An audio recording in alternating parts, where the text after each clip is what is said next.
On November 14, 1998, members of the Tectonic Theater Project traveled to Laramie, Wyoming to conduct interviews with the people of the town. During the next year, we would return to Laramie several times and conduct over 200 interviews with the people of the town. The play you're about to see is edited from those interviews, along with journal entries by members of the company and other fun texts. Company member Greg Karate. My first interview was with Detective Sergeant Hing of the Laramie Police Department. At the beginning of our interview, he was sitting behind his desk, sitting something like this.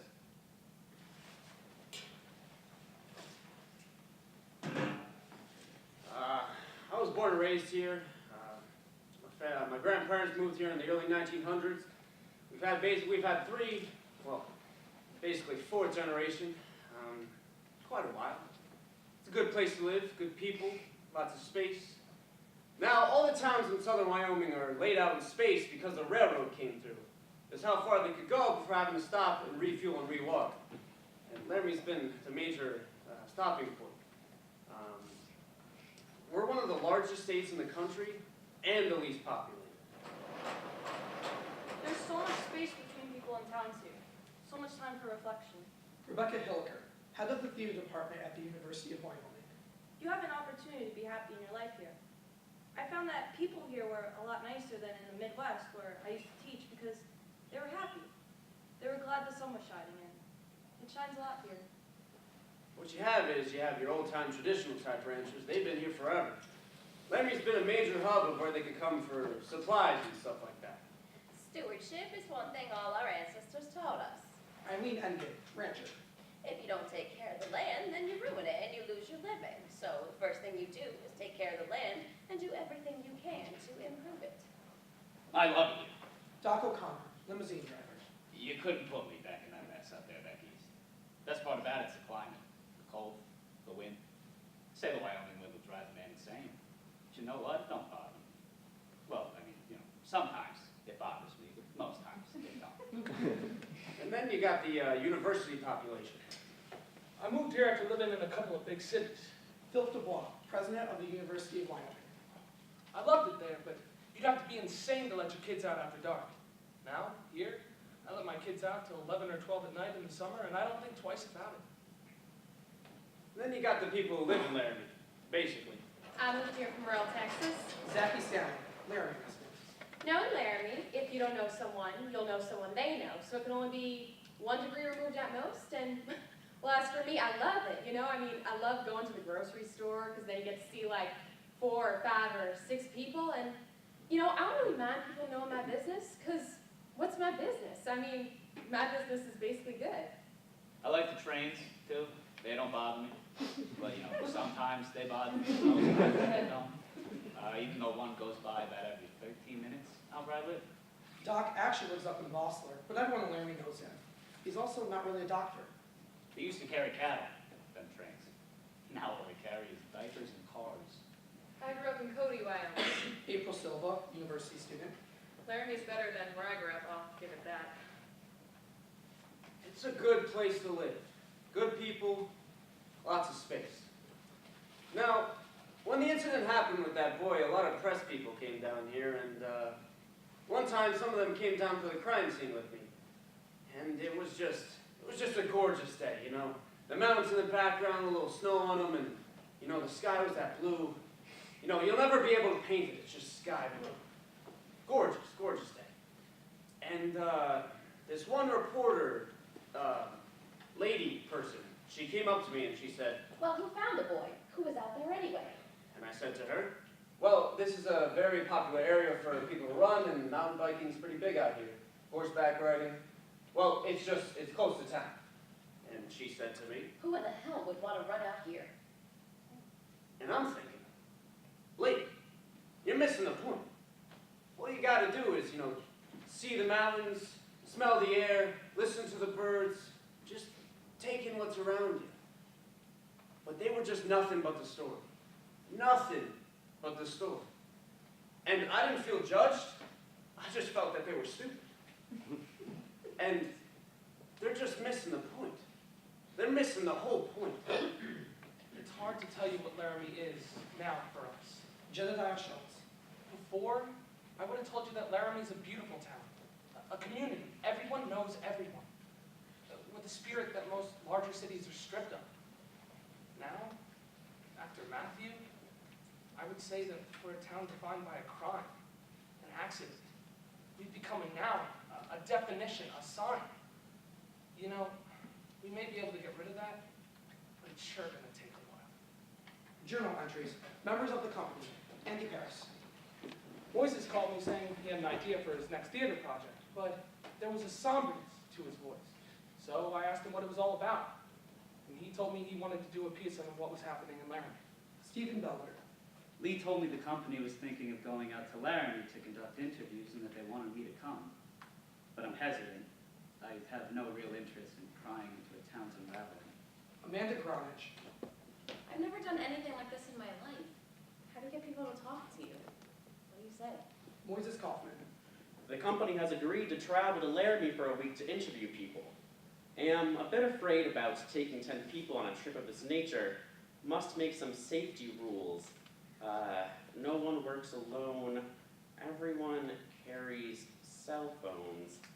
Have made initial contact with Rebecca Hilliker, head of the theater department over at the University of Wyoming. She's hosting a party for us on our first night in Laramie and has promised to introduce us to some potential interviewees.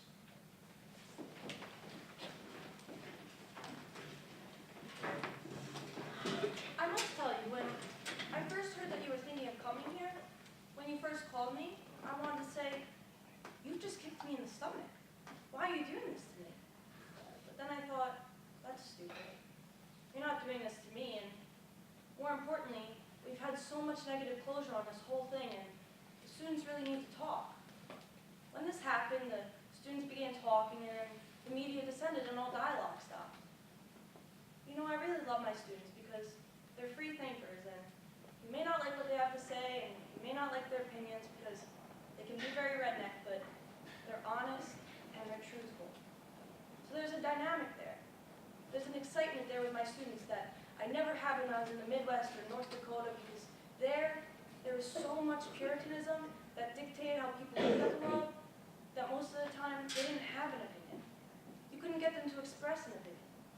And quite honestly, I'd much rather have opinions that I don't like and keep that dynamic in education. There's a student I think you should talk to. His name is Jedediah Schultz. I've lived in Wyoming my whole life. The family has been in Wyoming for, well, generations. Now, when it came time to go to college, my parents couldn't, or well, they can't afford to send me to school. I wanted to study theater, and I knew if I was going to go, I had to get a scholarship. So every year, there's this Wyoming State High School competition. And I knew if I did a good enough job in duets, that I could get a scholarship. Now, when the time came for me to go and do this, I went to the local university, and I went up to a professor and I said, listen, I need a killer scene. And he was like, here you go, this is it. And it was from Angels in America. So when the time came for the competition, I told my parents, so that they would come and see me. Now, you guys have to understand something. My parents go to everything, every ball game, every hockey game, everything I've ever done. So they brought me into their room. They told me if I did that scene, they wouldn't come see me in the competition. And I don't know. They don't agree with homosexuality. They think it's wrong. And I didn't know what to do. I've never opposed my parents on anything before.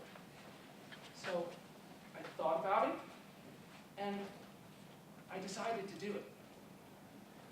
And the only thing I can remember is that when me and my scene partner were finished, we went up to each other and we shook hands. And there was this standing ovation. It was amazing. And we won.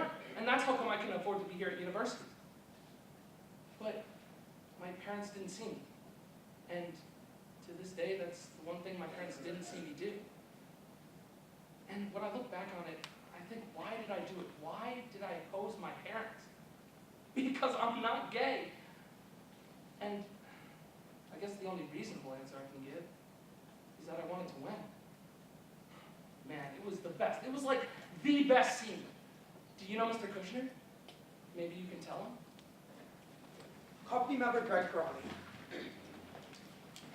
We arrived today in the Denver airport and drove straight to Laramie. The moment I crossed the Wyoming border, I swear I saw a herd of buffalo. And I also thought it was strange that the Wyoming sign said, Wyoming, like no place on earth, instead of Wyoming, like no place else on earth. Company member Lee Fondakowski. I stopped at a local inn for a bite to eat, and my waitress said to me, Hi, my name is Debbie. I was born in 1954, and Debbie Reynolds was big back then, so yes, there's a lot of us around, but I promise I won't slap you if you leave your elbows on the table. Today the company tried to explain to me, to no avail, what chicken fried steak was. Now, are you from Wyoming, or are you just passing through? we're just passing through.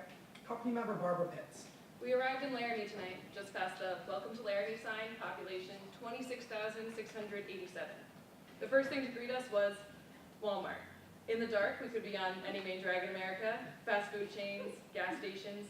But as we drove to the downtown area by the railroad tracks, the building still looked like a turn-of-the-century western town.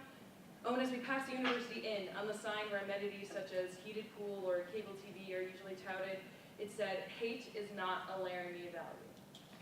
Greg Karate. I met today with two longtime Laramie residents, an Allison Mears and a Marge Murray, two social workers who taught me a thing or two.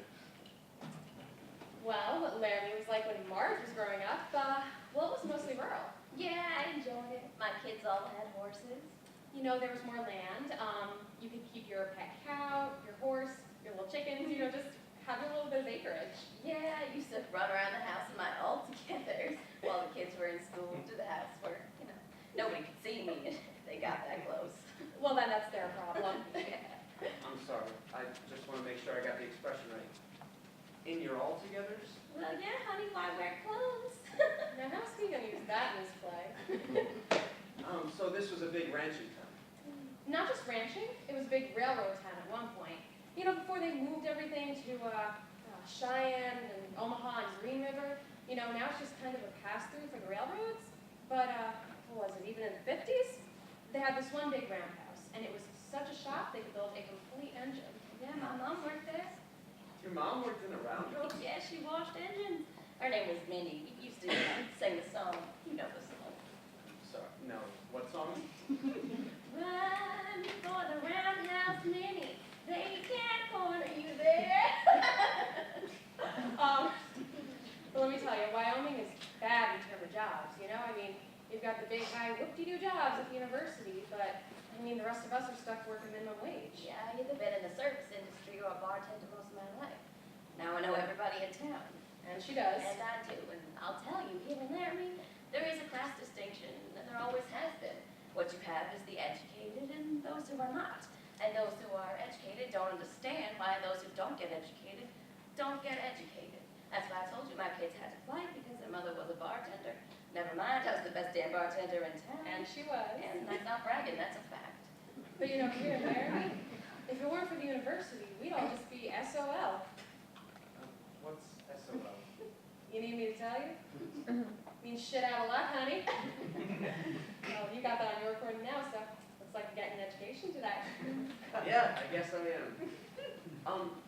So, let me ask you,